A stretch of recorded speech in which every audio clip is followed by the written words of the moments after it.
Assalamualaikum warahmatullahi wabarakatuh. Perkenalkan, nama saya Widya Gustini, NPM 181063107001 dari kelas PJKR 6B Universitas Singapura Bangsa Karawang. Nah, di sini saya akan mempresentasikan materi yang ada dalam buku, yaitu bab 5 bagian E, bakat sebagai potensi unggul anak. Nah, yang pertama ada cara mengenali dan mengembangkan potensi unggul anak. Jadi, setiap anak adalah bintang. Mereka dapat menjadi yang terbaik tanpa terkecuali. Itu karena anak-anak memiliki keterampilan dan kepandaian yang akan membawa mereka menuju kesuksesan. Nah, jadi masalahnya gak semua anak itu menekuni sesuatu yang tidak mereka sukai. Jadi tentu hasilnya yang didapat tidak akan optimal gitu. Jadi tidak semua anak menyukai matematika, tidak semua anak menyukai bahasa Inggris, tidak semua anak menyukai olahraga. Jadi sebagai orang tua harus memahami minat, bakat, dan bibit unggul yang dimiliki setiap anak gitu, agar anak-anak bisa mengembangkan potensi yang dicintainya dengan baik dan secara maksimal. Nah, yang kedua ada kenali minat dan bakat anak agar saat dewasa mereka lebih mudah menemukan jalannya. Jadi, pasti kalian pernah mendengar bahwa ada seseorang yang bilang atau merasa salah jalan. Nah, salah jalan yang dimaksud tentunya bukan tersesat di jalan ataupun ya dan lain sebagainya, namun sebuah ungkapan perasaan di mana ia merasa belajar atau bekerja di sebuah tempat yang salah, seperti itu. Jadi banyak orang yang banyak mahasiswa, misalnya mahasiswa hukum, namun panggilan hatinya ingin menjadi manajer, atau mahasiswa arsitek, namun panggilan hatinya ingin menjadi diplomat, seperti itu, atau dan lain-lain. Nah, jadi banyak sekali orang yang merasakan seperti itu gitu, karena dari awal mereka bingung potensinya apa, bakatnya apa, seperti itu. Jadi minatnya apa gitu. Namun alangkah baiknya kita harus mengetahui terlebih dahulu apa itu minat. Jadi, minat adalah kecenderungan hati yang tinggi terhadap sesuatu. Minat dapat muncul dari dalam diri anak atau datang dari luar diri anak yang bersangkutan.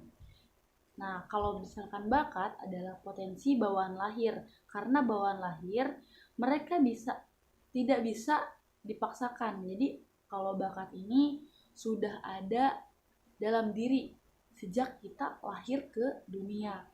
Jadi bakat itu muncul secara natural gitu. Gimana caranya kita mengenali bakat kita? Jadi harus diasah dengan baik. Misalnya bakat saya itu di kinestetik, yaitu fisik. Jadi dari awal itu misalkan sudah dipetakan pemetaan minat, misalnya kita les bahasa Inggris, les berenang, les voli, les basket. Nah, itu di antara 4 itu mana yang lebih unggul? Jika misalnya di tes basket, maka kita harus mengembangkan potensi kita di basket agar menjadi sebuah bakat, seperti itu. Jadi ada kutipan dari Franklin D. Roosevelt, kita mungkin tidak bisa mempersiapkan masa depan bagi anak-anak kita, namun setidaknya kita bisa menyiapkan anak-anak untuk menghadapi masa depannya kelak. Jadi harus mempersiapkan dengan matang agar anak-anak kita nanti bisa mengenali minat, bakat, dan potensinya. Nah, selanjutnya yang ketiga, tanpa pemetaan sekolah adalah expenses. Nah, pemetaan yang tadi seperti saya bilang, pemetaan minat. Jadi kenali bakat anak terlebih dahulu, minatnya di kinestetika atau linguistika. Misalkan kalau misalkan di kinestetik bisa les voli, bisa les basket, bisa les berenang dan sebagainya. Nah, eh, jika sudah jika sudah dipetakan, maka seharusnya eh, sekolah atau les tersebut akan menjadi investasi, bukan expenses atau pengeluaran. Jadi jika anak sekolah terkhusus yang merupakan sebuah potensinya, maka itu akan menjadi sebuah investasi untuk masa depan. Maksudnya investasi itu bahwa sudah ada bekal gitu, karena kita sudah memetakan dari awal potensinya apa, seperti itu. Misalnya kalau misalkan memang potensinya di volley, kita harus masuk sekolah voli itu bukan hanya menjadi pengeluaran saja, tapi akan menjadi investasi masa depan, bisa menjadi atlet voli dan sebagainya. Kalau misalkan bukan bakatnya atau potensinya di voli, ya untuk apa kursus voli? Itu hanya akan menjadi pengeluaran atau expenses saja. Jadi pemetaan potensi ini menurut saya harus dilakukan agar apa? Agar apa yang kita berikan kepada anak ini bersifat investasi, bukanlah pengeluaran, seperti itu. Yang selanjutnya adalah tentukan tujuan akhirnya. Setelah itu baru pilih kendaraan untuk ke sana. Maksudnya itu yang harus dipahami oleh orang tua khususnya dan ditanamkan dalam hati anak-anak mereka adalah pemahaman bahwa sekolah bukanlah tujuan mereka, tapi sekolah adalah kendaraan yang membawa mereka ke tempat tujuan tersebut gitu. Jadi misalnya ada nilai sempurna itu juga bukan sebuah tujuan. Jangan sampai anak-anak kita setiap hari belajar jumpalitan gitu, siang pagi sore malam kayak gitu kan, berbagai mata pelajaran, tapi ujungnya apa, lupa atau bahkan tidak tahu tujuan akhirnya apa gitu. Jadi hal penting yang harus dirumuskan oleh orang tua dan anak bersama adalah menentukan dulu tujuan akhirnya apa, baru kemudian memilih kendaraannya yang akan dipakai menuju ke sana. Nah, yang pertama, ada langkah-langkah konkret yang bisa dilakukan orang tua dalam menemukan potensi unggul anak. Yang pertama adalah memberikan stimulasi. Nah, maksudnya apa? Kenalkan anak dengan berbagai macam kegiatan dan profesi sejak dini. Misalnya, kegiatan itu seperti kursus, kan kursus banyak, nah seperti itu. Atau mengenalkan profesi, misalnya, ini ada profesi dokter, guru, arsitek, polisi, TNI, itu bisa mengenalkan dulu gitu. Kalau misalkan anak kita tertarik, tinggal kita arahkan seperti itu. Nah, yang kedua, buatlah daftar minat dan bakat atau buatlah catatan berisi berbagai kegiatan dari berbagai bidang yang disukai anak. Minta mereka untuk mengisi nilai dari setiap kegiatan tersebut berdasarkan minat mereka. Nah, jadi maksudnya adalah ketika anak sudah mengikuti beberapa kegiatan atau beberapa kursus atau les, nah tinggal kita buat daftar terus minta kepada anaknya, nak tolong diisi, beri nilai mana yang paling kamu sukain dan mana yang kurang kamu minati, seperti itu. Nah, dari situ kita tahu nih, oh anak kita tuh senangnya misalnya les berenang nih, jadi ya udah kita mengarahkannya ke sana gitu. Nah, yang ketiga, uji coba minat dan bakat anak. Nah, maksudnya apabila anak sudah memulai menyukai satu aktivitas tertentu, tawarkan kepada anak untuk mengecek adakah bakat yang ia miliki dalam bidang tersebut. Teliti pula konsistensi dan ketekunannya dalam mengasah kemampuannya di bidang tersebut. Nah, misalnya sekolah berenang, kursus berenang. Nah, kita harus lihat apakah ada perubahan atau dilihat ada potensi nih, udah ada potensi nih jadi atlet renang gitu misalnya. Nah, baru kita harus juga konsistensi, terus harus lihat dia tuh konsisten gak nih kursusnya, serius gak nih dengan apa yang sedang dia jalani. Betul. Terus kemudian ada yang keempat, lakukan penajaman profesi. Jadi saat ini banyak bermunculan jenis-jenis profesi yang beberapa tahun lalu masih asing di dalam masyarakat. Bahkan begitu banyak bermunculan subprofesi baru saat ini. Jadi lakukan penajaman profesi. Seperti itu. Terus yang kelima, susun rencana hidup. Rencana hidup ini meliputi pada usia berapa ia ingin mewujudkan cita-citanya, serta di mana ia harus bersekolah agar ia dapat memiliki skill dan kompetensi yang dibutuhkan untuk profesinya nanti. Jadi misalnya dia ingin terjun ke dunia kuliner.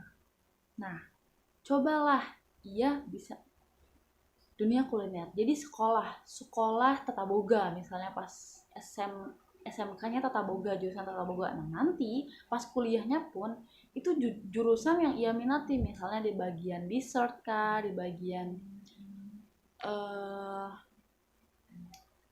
savory kah, atau di bagian yang lainnya. Seperti itu. Jadi sudah tahu nih cita-citanya akan tercapai di usia berapa gitu, agar jelas dari awal. Nah, selanjutnya ada materi pelajaran yang terlalu padat bisa membuat anak kelelahan. Maksudnya itu kurikulum yang padat, jam belajar yang lama, dan tuntutan nilai yang tinggi menjadikan sekolah sebagai sebuah tempat yang mengerikan bagi beberapa anak ya, atau sejumlah anak. Jadi memang pendidikan di Indonesia memang masih menggunakan paradigma lama, di mana terdapat anggapan bahwa semakin banyak anak menjelajahi pelajaran, maka anak akan menguasai banyak bidang. Padahal itu anggapan yang salah ya, karena jika otak anak itu dipenuhi dengan berbagai teori pelajaran, otak akan mengalami kelelahan atau overload. Jadi bahkan anak dapat stres karena pikirannya terlalu lelah dan penuh gitu. Jadi pada dasarnya anak tidak perlu mahir dalam semua bidang. Mereka cukup menguasai satu bidang tertentu, namun dapat memiliki pengetahuan dan ilmu yang mendalam tentang bidang tersebut gitu. Dan orang tua hanya perlu membimbing dan memfokuskan atau mengarahkan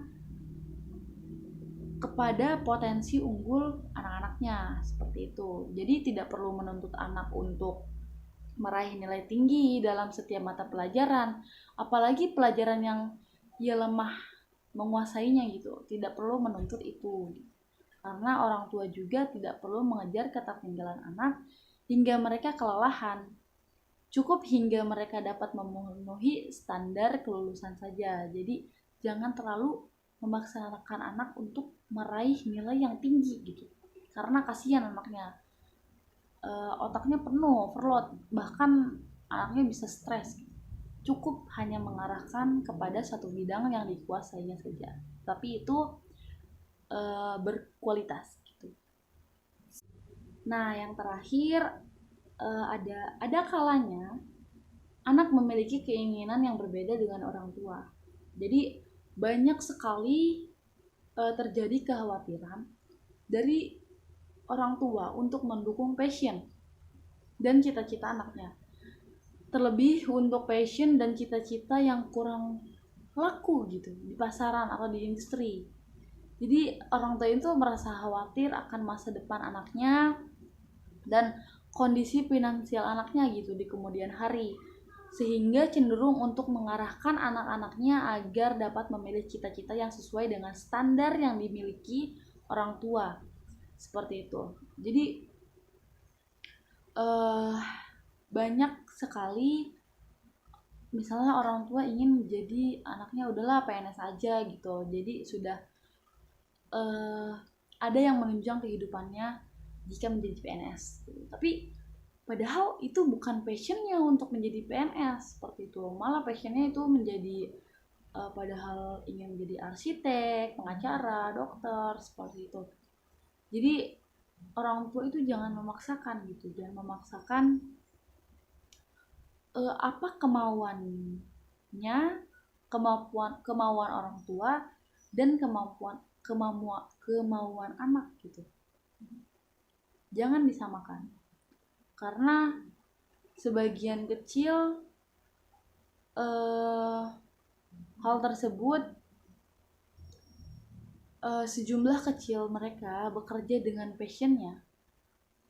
Mereka bekerja dengan hati yang bahagia dan kapasitas keilmuan yang memadai. Jadi jika anak itu bekerja atau melakukan kegiatan sesuai passionnya, itu akan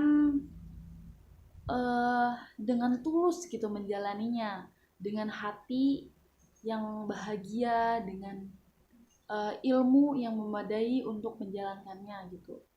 Beda jika misalkan passionnya dia melakukan sesuatu tapi bukan passionnya, itu tidak akan sepenuh hati dan tidak ikhlas menjalaninya gitu. Jadi hasilnya pun tidak akan maksimal gitu. Jadi sebagai orang tua kita seringkali dihadapkan pada pilihan-pilihan yang sulit. Itu adalah masa di mana kita harus menjadi pengambil keputusan terkait masa depan anak. Dalam mengambil keputusan tersebut, sepantasnya orang tua sudah memiliki perhitungan yang matang atas segala sesuatunya. Jadi sudah memiliki tujuan, rencana, dan mempersiapkan kemampuan atau potensi untuk mengeksekusi rencana-rencananya gitu. Jadi dari sejak dini seharusnya orang tua itu sudah memetakan gimana nih arahnya gitu, tujuannya tuh apa nantinya gitu. Jadi anak pun tidak akan tersesat dan orang tua pun tidak akan memaksakan kehendaknya gitu. Sehingga apapun rencana yang akan dijalankan, seaneh apapun rencana itu, jika sudah memiliki perhitungan yang matang dari orang tua dan anak, itu dapat dijalankan dengan mudah tentunya gitu. Selain itu, orang tua pun harus bersifat terbuka terhadap pilihan anak-anaknya seperti itu. Jika anaknya ingin memiliki pilihan di atas masa depannya, orang tua tinggal mengajak anak berdiskusi atau mengarahkan jalan si anak atas pilihan hidupnya gitu. Walaupun pilihan anaknya mungkin adalah hal yang bertentangan dengan kemauan orang tua. Jadi harus berdiskusi sehingga dapat menentukan dan mengarahkan anak sesuai orang tuanya senang, anaknya juga senang seperti itu. Ada kutipan dari Erika Jong, penulis novel, puisi, dan esai. Semua orang memiliki bakat, namun yang langka adalah keberanian untuk terus mengikuti bakat itu walaupun ia membawa kita ke tempat yang paling sepi. Sekian presentasi dari saya, kurang lebihnya mohon maaf. Wassalamualaikum warahmatullahi wabarakatuh.